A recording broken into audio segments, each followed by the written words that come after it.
lots of questions to get through again. Once again, thank you so much for sending them in. Let's start with Jamie K. I wonder what you all make of the Harris Waltz campaign using Alan's famous "Pressure is for Tyres" song for one of their campaign ads.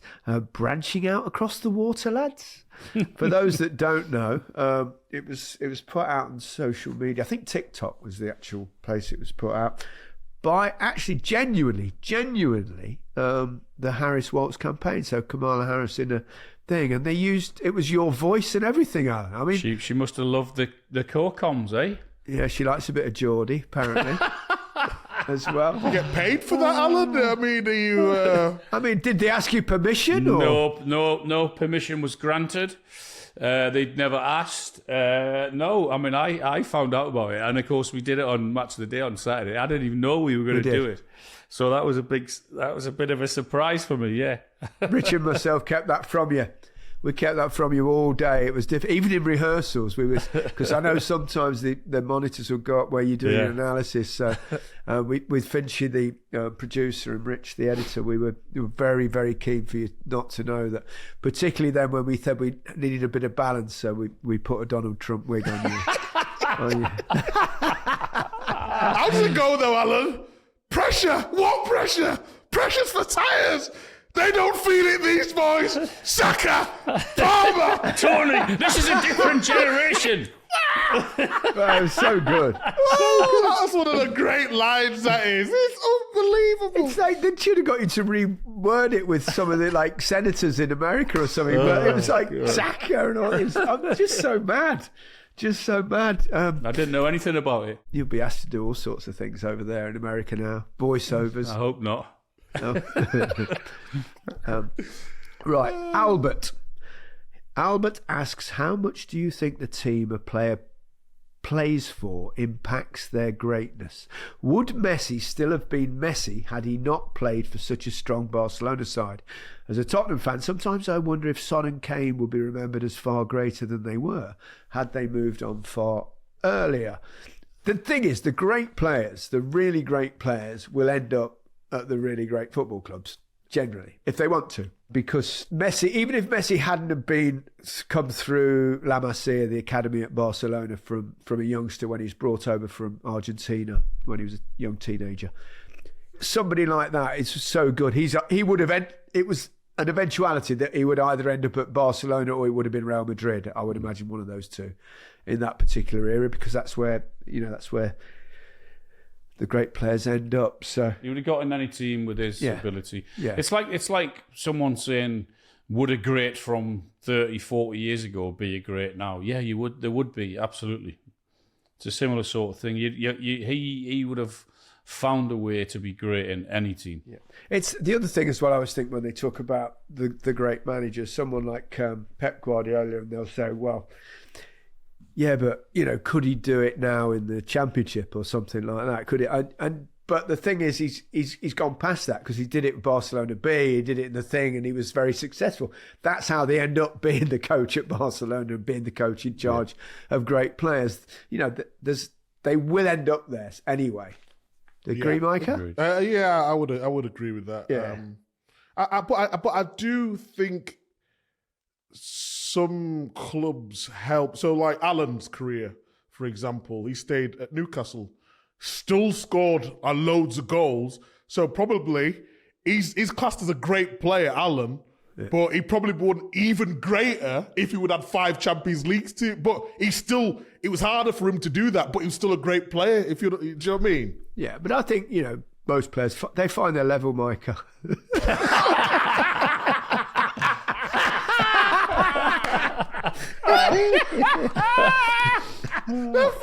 Although there are players with a load of Champions League medals who've never even played in the final. Correct.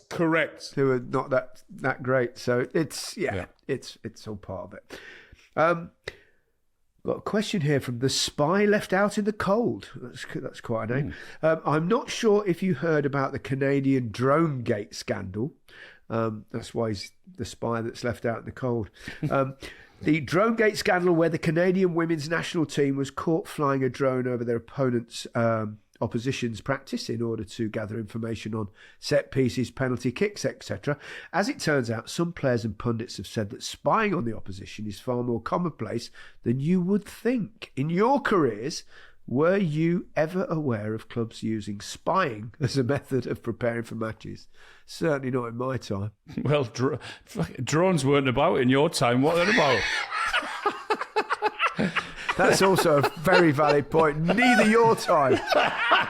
Nor your time, mate. Nor your time. The only way of spying was asking some team friend who you'd played for England or you'd known over the years what their team was 3 or 4 days beforehand. That was the only way of trying to find out info. Didn't Bielsa send someone, though? Was that Leeds? Yes. Derby? Was it Derby? Was it? Leeds Derby, yes. Frank Lampard's Derby, wasn't it? And that was that Bielsa Spygate thing. So obviously, you probably want to know their set pieces or stuff like that. But cheating, though, isn't it? It's cheating. Yeah, it is. But we don't like cheats. It's cheating. Yeah, it's gathering information on the opposition. Well, I've told you. Actually, I did we told the story about the penalty in the World Cup. Yeah, 1990, with the Cameroon had a spy in the stadium when we trained in Napoli the night before the game, but didn't help them.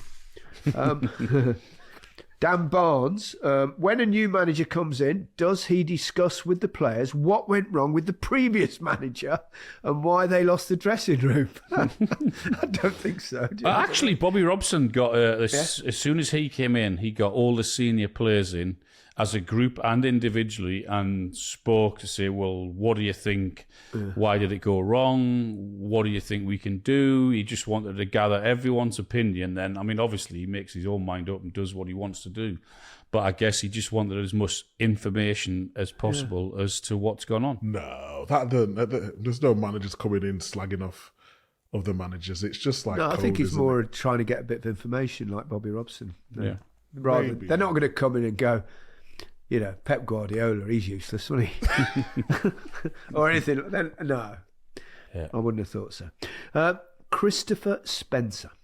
Always wondered when planning set pieces, who chooses and how is the planned goal scorer chosen?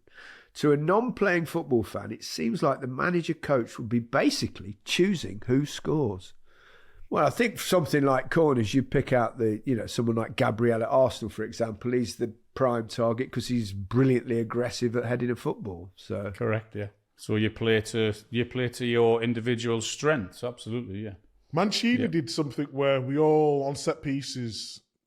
Can you believe it? I was chosen to take free kicks. Oh my word! I'm not joking. I could understand like the long throws, but free kicks, no. Yeah. Did they have to point you in the right direction to where to kick it because you can't see?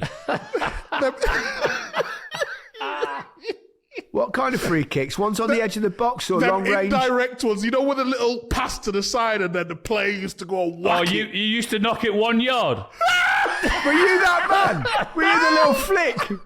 I was the shooter. What are you talking really? about? With your goal scoring record? I was the shooter because in training I was unbelievable at them. Unbelievable. I thought you were being pretty genuine when you thought I was the one that knocked it a yard.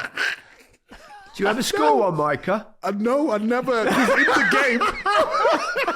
Because in the games, oh yeah, I'm going to take the ball off David Silva, Yaya Toure. Yeah. Who else used to do them back then? If it was James Milner, all these, no, I was never getting on them, to be honest. You were the one that would have been lying behind the wall. Nothing's fucking getting past him, is it?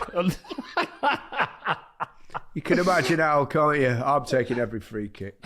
I'm taking any 30, 40, 50 yards out. I'm going to smash him at the top corner. Yeah. I've never taken one. I don't think I've ever taken one, ever. You've never? No, I might have taken a quick free kick, when there's a foul and you pick it up and knock it. But I don't think I have ever taken a free kick in my career. I played 17 years. I don't know. I'm genuinely, apart from a quick free kick if I've been fouled and knocked it forward. No. It's unbelievable, isn't it? Yeah, wow. I know. Imagine how many goals I'd have scored. God, no. What an idiot. Actually, I couldn't kick it that far. I couldn't kick it that far. Here's a good one from Rob from Dublin. Question about Liverpool. Mo, Virgil and Trent are all nearly out of contract. If you could renew 2 and let the third leave for free, who would each of you choose to leave? Wow, that's hard. That's hard. I would go on. Who wants to go first? Oh my! That is an impossible question. Well, I would say you keep Trent because he's in his 20s and the other 2 are into their 30s. That's the only kind of local boy. All of that, yeah. I would agree with that. But yeah, if you had to keep 2, goodness me, there's an argument for all of them, isn't all there? of them. Yeah, I mean they're all so good. Okay, I think the question is, if you was building a team, who would you start with? Without Van Dijk, Liverpool don't win the league. They don't win the Champions League. Salah? Without Salah, mate, I don't know. It's an impossible question. That. Yeah, it is. It's difficult. One I would say, I'm amazed that all 3 of them have been allowed to get into their last year. Yeah, I wonder how many of the 3 they'll keep, if any. They can't let all them 3 go. They can't. It's impossible. It's impossible to that. They need to get them signed up ASAP. Yeah, but the players ultimately have the final say on that, don't they? Yeah. Trent's been heavily linked with Real Madrid, hasn't he? Yeah. I mean, it's hard to turn down Real Madrid, to be honest. Are we going to bottle the question here or what? Or? Yeah, I was the only one who offered some kind of No, answer. Trent, I agree with you. Trent, 100%, because he's the youngest. Yeah. Definitely. I'll have to go Mo because I'm a striker. I'm not centre half. Me too, only because of the hardest to find goal scorers. So yeah, exactly. Irreplaceable. But they're all brilliant. They're all absolutely great players. And they've been superb for Liverpool for a long period of time. I wouldn't let any of them go, but I feel as though you could still win the league without Trent. If you got a solid centre-half partnership and Salah scoring all the goals, no, I'm not answering it. I'm balling. I can't answer that. That's ridiculous. I can't answer that nonsense. I'm not doing it. Superb. From Joe Anderson. After Steven Gerrard's fine list for Aston Villa had supposedly been released, £200 a minute for being late for a meeting or for the coach, and £50 a day for forgetting cakes on a birthday. Firstly, does Alan agree the fines are harsh enough? And what are the oddest fines you've each received? Big Meeks must have had 1 or 2. Wow! Stereotyping. I was a model pro, actually. Yeah. I've got a couple of more. We've done a little bit of digging on Steven Gerrard's fine list. He had a number of rules, included a ban on certain foods, such as ketchup. Other fines included snooze. You'd be in trouble with that one, Micah. A popular type of chewing tobacco. Being left anywhere. That's 200 quid for that. No flip-flops in the shower. I don't know why. That's 100 quid. And leaving cutlery at the table in the canteen is 100 quid. Do you ever get fined, Alan? You're never late for anything. I was I get fined? I've never Can't been remember, fined. no. I've never been No. fined. No. Micah? Have I ever been fined? No. That's what a good question is. I feel like... While you're thinking, you know when Eddie Howe was at Bournemouth, I went down there to do an interview with him. We went into and he took me around the club and everything, the training ground. And they had like I don't know what you call it, a spinning wheel, like a... they had all different levels of the amounts of money and perhaps what you might have to do for a certain, and for little fines. So, and they'd spin the wheel and then it'd land on like 100 quid or 200 quid or, and he said that all those fines went to charity. Yeah, they've got that at Newcastle now, something similar with Eddie at Newcastle now, and that's what so many clubs do now with the fines that they get from the players, is that they do give most of it away to charity, Yeah, which seems a quite sensible thing to do. I think you've got to have fines, you've got to have a system in there, don't you? Otherwise, players run amok. Yeah. Here's one for you, Alan. What do players do with their runners-up medals? He didn't say it was for you, I did. Do you keep them? Then he does add, what has Alan done with these 2 FA Cup runners-up medals? Don't know where they are. Haven't got a clue where they are. They're somewhere now. I don't know. Somewhere. But haven't got a clue where they are.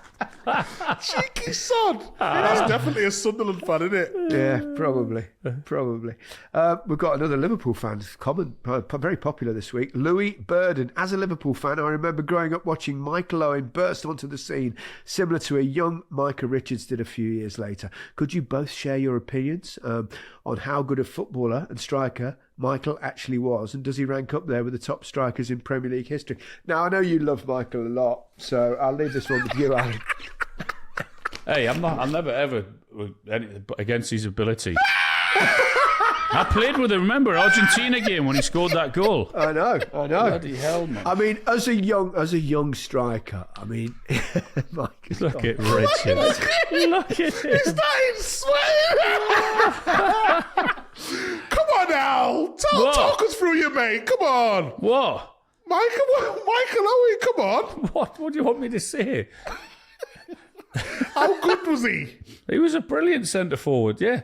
Just not at Newcastle. When you were manager. And that's it. But no, in all seriousness, I mean, when he was young, I mean, before he started to get the kind of regular hamstring injuries, he was like so sharp, so rapid, such a brilliant finisher, and he won the kind of Ballon d'Or, didn't he, when he was very young?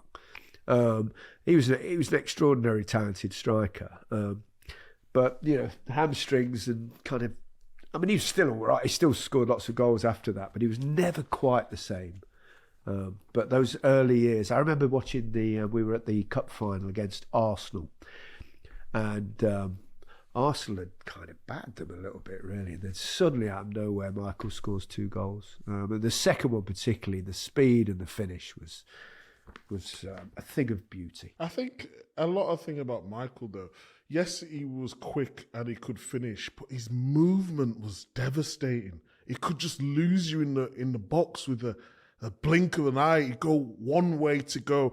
Like, if you actually look at his movement early days, it was sensational. Yeah, he could have been absolutely anything, but obviously injuries hindered him massively. Yeah. He still had a great career, but it would have been top had he stayed fit. Agreed. Walbert. Has Messi got the best retirement setup? Playing with all his ex-teammates, winning trophies and just enjoying football without much pressure.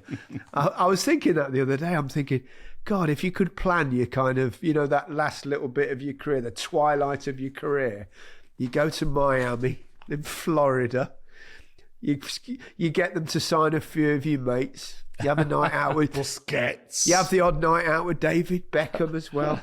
And then you still produce incredible magic on the football pitch and make everyone happy. He's had a couple of injuries, but he's come back, hasn't he? He started scoring again. It's ridiculous. It's the way to do it towards the end of your career. Correct. Yeah, his first game back, I think, to win the league, like whatever position they are at the moment, and he got 2, didn't he? And another free kick. It's just ridiculous. Did you see the free kick? I've seen it. Yeah, Oh, it's fabulous, wasn't it? Gee whiz, wee whiz. Final question. Sean Angel. What a good name, Sean Angel. Or Angel, it depends where he's from. Lamine Yamal has won Player of the Month for September and Man of the Match for El Clasico. Without causing too much pressure on him, is he one of the most impressive talents in football history to be doing this at 16, 17? I think we've had I'd say on Lamine Yamal, haven't we? And the answer to that question will be yes. Yeah. Whatever we say, there's going to be pressure on him, and by the looks of it, he can handle it no problem. Yeah. And what's pressure for, Al? Tyres. What a talent! What a talent! He's got everything. I think his mentality. I think it will see him through as long as he doesn't get any bad injuries. That's the only thing that can stop him, I think. Okay, that's it. We'll be back on Friday. For now, though, goodbye from me. Goodbye from me. Goodbye from me.